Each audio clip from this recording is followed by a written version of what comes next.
This is Tony Mweti again, and today we're talking taxes. And I'm here to tell you that taxes as an income tool for the government is very, very unnecessary. Very, very unnecessary. And all this is based on the modern monetary theory system or framework that we are advocating for. And I have to take you a little back and explain what MMT is, and then bring you back now to the taxation theory that we are presenting. You see, a government of a sovereign nation is a copyright holder of its own currency. And so a government does not need to generate money externally from itself. It doesn't actually need to go to its citizens to generate that money, because the money is created by the government in the first place. So money creation as a tool can replace taxation. And we say this because, especially now, when with the last year and a half, we've seen the ills of the pandemic across the world. We've seen that taxes are dwindling. So the tax collection by governments is dwindling. And that's leaving governments handicapped in how best they can deliver services. But taxation was not the only tool the government had. Actually, the government had a better tool. It's just that we never had opportunity to use it and to use it well enough. And so we're saying this.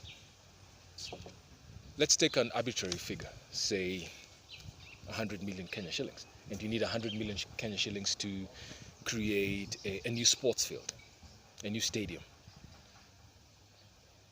The traditional way is you're going back into taxation to then create this stadium. But in a situation like where we are today, the 100 million shillings is not there in the first place. The taxes have dwindled. So then, is the government limited from moving into this new direction of creating this stadium? No, the government is not limited. The money came from the government in the first place. It is a government that first creates the currency, gives it a name, gives it a color, brands it, puts it together, and finds a way for that money to circulate in the economy, and then they've been taxing it back. So why depend on that taxing back if you can just as well create for that need in a structured manner? So that's what we're actually advocating for: structured money creation. Not willy-nilly, not creating as much as you can. That'll cause inflation for sure. But let's say you had budgeted and all indicators pointed that yes, this is the time we can create this stadium for 100 million Kenya shillings. It means all the indicators are pointing that there'll be no inflation if that 100 million shillings is made available. So why not just create the 100 million shillings in the first place? This is structured money creation, and it can replace taxation. And that's why we're saying taxes as an income tool for the government is very, very unnecessary. So what role will taxes play? What will happen to taxation and the tax bodies? We think there is a role for taxation, but it is not as an income tool. That's very unnecessary. Taxes will play a role in discouraging bad behavior. That's one. So you want people to smoke less. Smoking perhaps is causing cancer, rampant cancer in the country.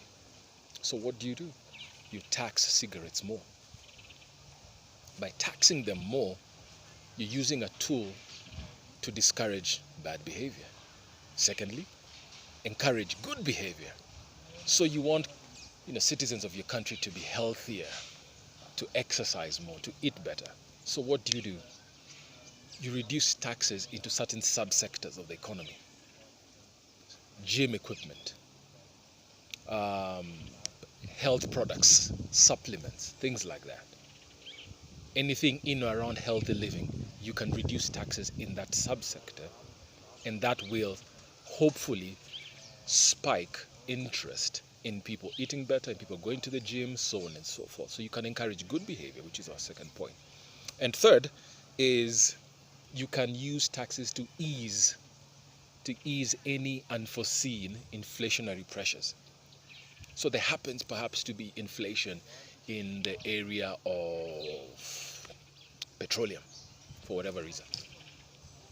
There's too much money that seems to be going in that direction, and all too much money chasing few goods, especially for countries like us who import petroleum. So what could you do? You could use taxation to increase prices in a certain subsector to then ease off the demand. So one, you can use it to encourage good behavior, you can use it to discourage bad behavior, you can use taxes to ease inflationary pressures. And if you had seen our previous video, which I'll touch on, we are encouraging if governments go in this direction, we're encouraging a use of an index, a structured money creation index, where all development projects are rated against inflation before the project commences, even before the budgets are issued. So that, say, if 10 was the highest inflationary figure, maximum inflation 10, projects are submitted to the central banks. The central banks then maybe perhaps put a ceiling of 7 out of that 10, so that nothing even passes that 7 in the first place. So you want to create an airport, the professionals look at the various indicators and they score it and say 5.6. 5.6 means good. This project can go ahead. The money can be created, put into that project, and not attract inflation. But just in the event we happen to see inflation later, taxes can then be used to ward off secondary inflation, unforeseen inflation. This is the proposal we are giving to governments. What would have to happen is this: the monetary bodies and the fiscal bodies would have to come together, whether they completely merge or whether they merge certain departments, so that if we have our central banks and our revenue authorities coming together, we think that will be a much more effective way of creating government income, by using these two bodies to first create the income. So the monetary body creates the income, the central bank creates the monies that are needed, and then the tax body comes in later. They come in later to, as a secondary tool. They bring in the secondary tools to encourage positive behavior, discourage negative behavior, and to ease any unforeseen inflationary effects. This is the thinking behind structured money creation, also known as modern monetary theory, MMT, that is being championed all across the world. We, Clarkandhampton, are willing to discuss with governments, with financial institutions who would like to learn more about this. So you can contact us at clarkandhampton@gmail.com, and we can discuss further. Thank you.